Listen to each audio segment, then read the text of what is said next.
여자들이 갈 때 경비병 중 몇이 성에 들어가 모든 된 일을 대제사장들에게 알리니 그들이 장로들과 함께 모여 의논하고 군인들에게 돈을 많이 주며 이르되 너희는 말하기를 그의 제자들이 밤에 와서 우리가 잘 때에 그를 도둑질하여 갔다 하라.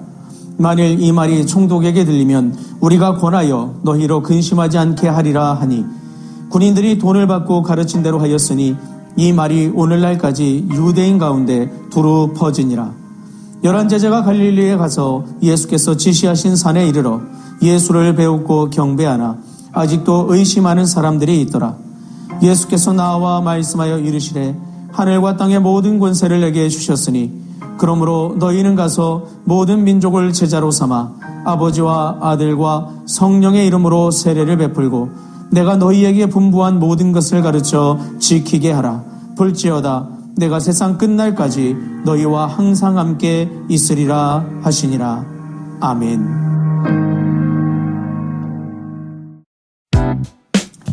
안녕하세요. 대바이블 조영재 목사입니다.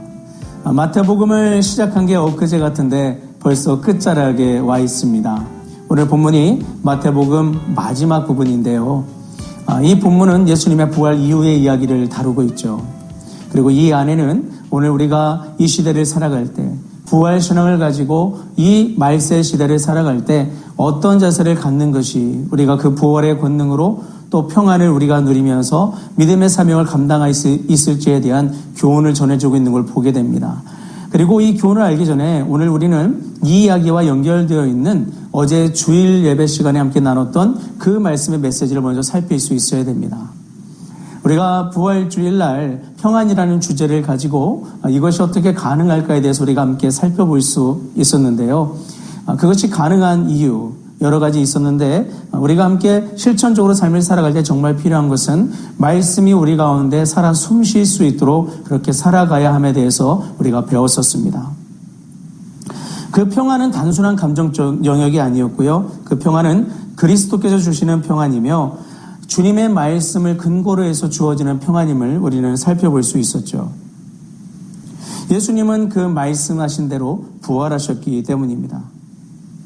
그래서 그 말씀을 기억했던 여인들은 무덤 앞에서 놀라운 경험을 하게 되죠. 두려움이 기쁨으로 바뀌고 공포가 평안으로 바뀌었습니다. 왜냐하면 그들은 말씀하신 주님이 말씀하신 그대로 이루셨다는 사실을 보았기 때문입니다. 그런데 같은 사건을 경험한 사람들이 모두 같은 반응을 보인 것은 아닙니다. 오늘 본문에는 부활 앞에서 전혀 다른 길을 선택한 사람들이 등장하는데요. 바로 경비병들이죠. 그들은 무덤 앞에서 일어난 일을 직접 보았습니다. 천사가 내려와 돌을 굴리고 그 위에 앉아있는 장면까지 목격했죠. 그 충격 때문에 그들은 사색이 되어서 쓰러질 정도로 참 맥이 빠지는 그런 일을 경험을 했습니다. 그런데 이 경비병들은 그 사실을 경험하고 그 기적과 같은 현장을 경험하고 누구한테 달려갔습니까? 그들을 보냈던 유대의 종교 지도자 그룹에게 달려갔어요. 그리고 그때 지도자들이 한 일을 보면 무척 안타까운데요. 그들은 진실을 받아들이지 않고 오히려 그것을 덮기 위한 계략을 꾸밉니다. 경비병들에게 이렇게 말했죠. 이렇게 말해라. 우리가 자는 동안 제자들이 와서 시체를 훔쳐갔다. 시체 도난 사건으로 그걸 꾸미라는 거예요. 그런데 이게 너무나 어처구니가 없는 것이 사실 잠든 사이에 훔쳐갔다. 너무 깊이 잠들어서 누가 훔쳐간지도 모르겠다고 한다면은 이건 말이 안 되는 거잖아요. 제자들이 훔쳐간지 어떻게 알겠습니까? 그리고 당시에 그 무덤을 막고 있던 돌은 무게가 상당했기 때문에 조용히 사람들이 훔쳐간다는 것은 불가능한 일이에요. 그런데 사람들이 돌문을 굴려놓고 훔쳐갔다. 이 사람들이 무슨 수면제를 먹고 잠든 것도 아닌데 이런 일이 벌어진 게 납득하기 어려운 거죠.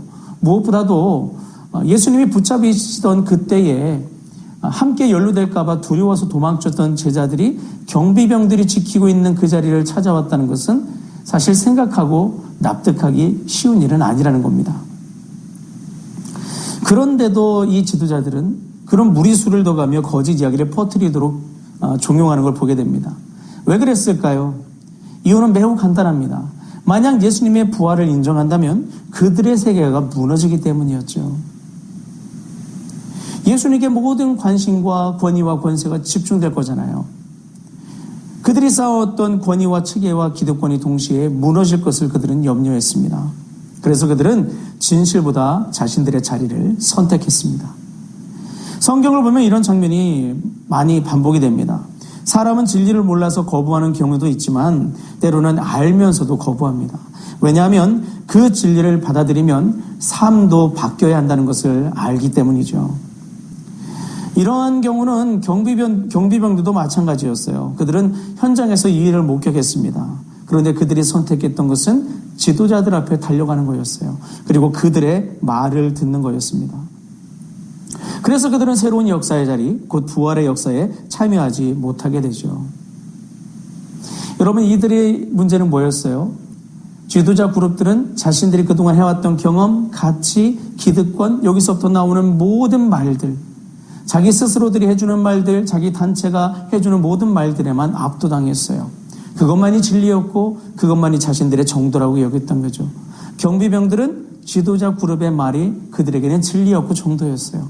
그러니 예수님의 말이 들어갈 리 없었고 결국 그들은 잘못된 길을 선택할 수밖에 없었다는 겁니다. 자, 그런데 반면 제자들의 모습을 우리가 함께 보겠습니다. 그들 역시 두려웠어요. 혼란스러웠어요. 그런데 한 가지를 붙잡았죠. 주님의 말씀입니다. 예수님은 이제 부활하시고 처음 만나셨던 여인들에게 이렇게 말씀하셨어요. 내 형제들에게 가서 그들에게 말했던 대로 갈릴리로 가라고 해라. 거기서 만나자고 전해라 라는 말씀을 주셨던 걸 보게 됩니다. 그래서 제자들은 그 말씀을 따라 갈릴리에 갔습니다. 오늘 본문을 보게 되면 그들이 갈릴리의 한 산에 예수님과 같이 올랐다라고 써 있는 것을 우리가 보게 돼요. 말씀하심을 기억해서 움직였어요. 또 살아계신 주님의 말씀을 듣고 그 말씀을 통해 이전의 말씀을 되새겨서 움직였습니다. 말씀 따라 움직이는 모습을 보이게 되죠. 주님과의 관계가 정말 이전에도 돈독했고 깊었고 그 상황 속에 주신 말씀이 그들의 마음속에 새겨져 있자 말씀이 다시 생각나고 말씀이 다시 일어설 그때에 그들은 말씀을 따라 움직였습니다. 이것은 말씀을 주신 주님과의 관계 안에서 움직인 것과 같습니다. 여러분, 그들이 갈릴리에 갔어요. 부활하신 예수님을 만났습니다. 그분과 함께 있습니다. 그런데요, 상황은 달라진 게 아무것도 없어요. 그들의 주변에 있는 모든 것들은 여전합니다. 기득권 세력들, 로마 제국, 자신들을 노리고 있는 어떤 세력의 압박, 여전합니다. 그런데 달라진 게 딱 하나 있었죠. 예수님이 부활하셨습니다. 그리고 그 부활하신 주님이 제자들에게 이렇게 말씀하십니다. 하늘과 땅의 모든 권세를 내게 주셨으니 그러므로 너희는 가서 모든 민족을 제자로 삼아 아버지와 아들과 성령의 이름으로 세례를 베풀고 내가 너희에게 분부한 모든 것을 가르쳐 지키게 하라. 주님의 이 말씀은 단순한 부탁이 아닙니다. 왕의 선언입니다. 부활하신 예수님은 이제 말씀하십니다. 하늘과 땅의 모든 권세가 내게 있다. 주님이 강력한 그 통치로 세계를 이끌어 가시는 왕이 되셨음을 선포하시는 장면이죠. 주님만이 참된 왕이시고 통치자이심을 선언하신 겁니다. 그러므로 제자들은 이제 더 이상 두려울 필요가 없습니다. 상황이 불리해 보여도 괜찮습니다. 왜 그럴까요? 주님께서 진짜 통치하시는 하나님이시고 그분이 그들의 하나님이 되시기 때문입니다. 그래서 주님은 그런 제자들에게 말씀하세요. 용기 내라고 용기를 북돋아주면서 주님이 이렇게 말씀하십니다. 너희는 가라, 제자를 삼아라, 내가 분부한 것을 가르쳐 지키게 하라.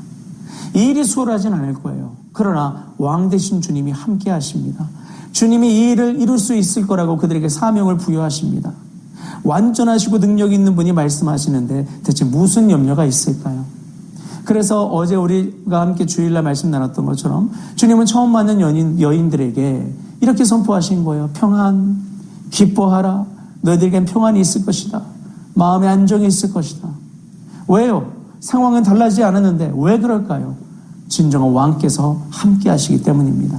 그분이 가장 선한 길로 그들을 인도하실 것이고 가장 선한 결말로 그들을 초청하실 것이기 때문입니다. 그래서 주님은 이렇게 다시 한번 약속을 주셨죠. 볼지어다 내가 세상 끝날까지 너희와 항상 함께 있으리라. 이 모든 것을 보게 될 때 오늘 우리는 본문을 통해 주님께서 우리에게 질문하시는 것을 볼 수 있습니다. 너희는 오늘 누구의 말을 듣고 살아가고 있는가?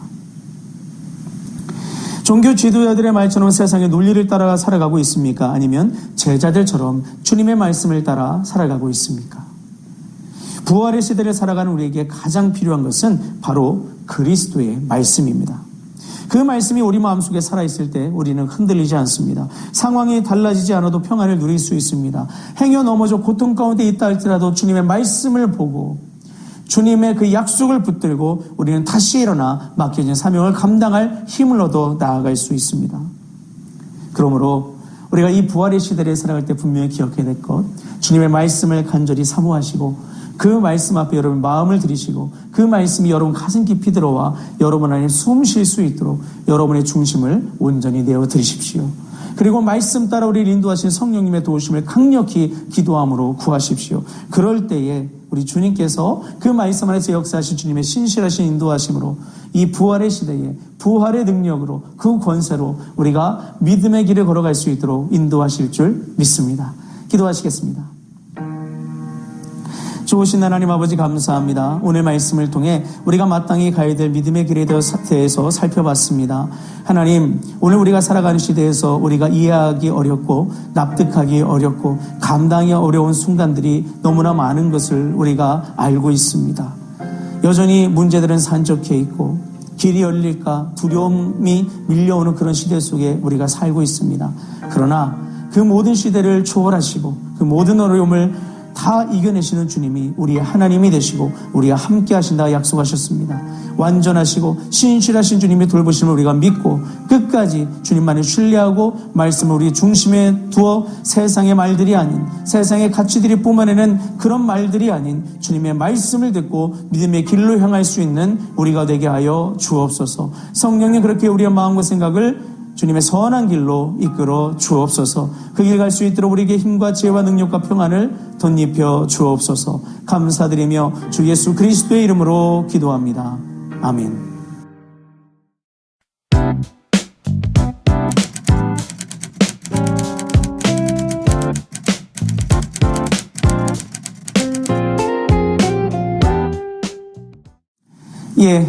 오늘도 우리를 승리의 길로 인도하시는 주님과 함께 동행하며 평강의 한 날 보내시는 여러분과 제가 될 수 있기를 주님의 이름으로 축원합니다.